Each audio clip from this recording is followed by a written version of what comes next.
Franchement, on est trop contents parce que on avait trop peur d'être déçus parce que quand on est venu là, on voulait vraiment un paysage mais très différent quoi, un truc qui change. On s'est dit c'est ce qu'on va arriver puis ça va être comme de partout, mais pas du tout. Mais c'est tellement différent, tout est différent. On est vraiment dépaysés et là ça vaut le coup d'avoir fait tout ça quoi.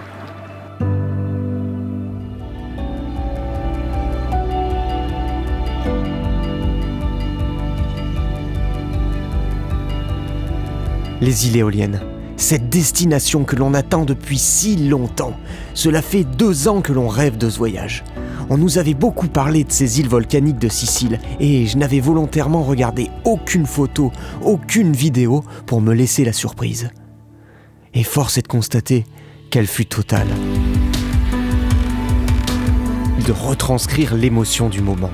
Malgré toutes les images que j'ai pu tourner, malgré les musiques et mes mots, rien ne peut égaler l'émotion d'un endroit dont on a rêvé si longtemps.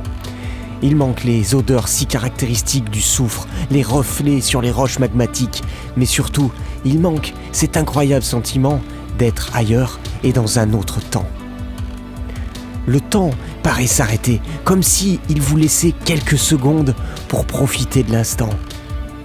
Peut-être pourriez-vous me demander, mais pourquoi ? Pourquoi ces îles en particulier ? Il existe une multitude d'îles. Mais celle-là m'attire depuis qu'un marin, au coin d'un ponton, m'en parlait. Et ça y est, on y est ensemble pour admirer l'un des volcans les plus dangereux du monde, Vulcano.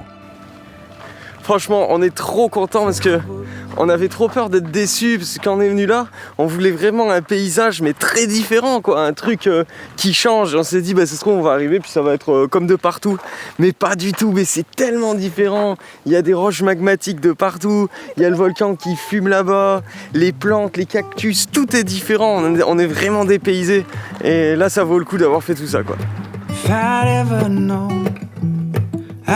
Revoir ces images, c'est à la fois incroyable et incroyablement difficile. Incroyable, car ça permet de se rappeler de toutes ces petites choses que la mémoire s'amuse à effacer. Mais difficile, car en les regardant, on se rappelle à quel point on a été heureux là-bas. Et c'est à ce moment-là qu'on comprend pourquoi la mémoire, elle efface tous ces petits détails. Elle efface tout pour pas qu'on soit malheureux d'être parti.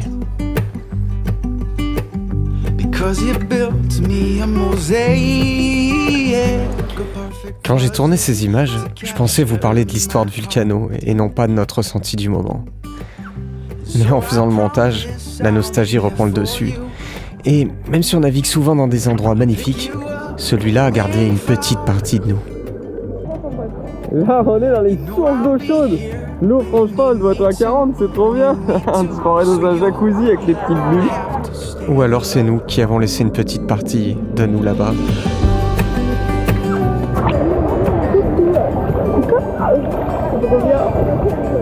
Ça vient, il s'est même brûlé pour me dire. Brûlé. Je me suis brûlé. Tiens le karma. On a trouvé la source d'eau ultime. Ou alors encore, c'est nous qui avons gardé une petite partie de lui dans notre cœur. En tout cas, c'est la fin de cette vidéo. Mais ne vous inquiétez pas, on se retrouve demain à 18h pour la suite de la visite de Vulcano. Et puis, pour tous ceux qui ont envie d'apprendre à naviguer, vous savez qu'on a créé une super formation en ligne qui démarre des bases pour ceux qui ne sont jamais montés sur un bateau, pour aller jusqu'à la préparation des traversées en pleine mer. Et on a aussi créé des guides et des coachings personnalisés que vous retrouverez sur notre site internet www.voiliercorail.com. On vous met le lien dans la description de cette vidéo. Je vous dis salut les copains et à demain, 18h.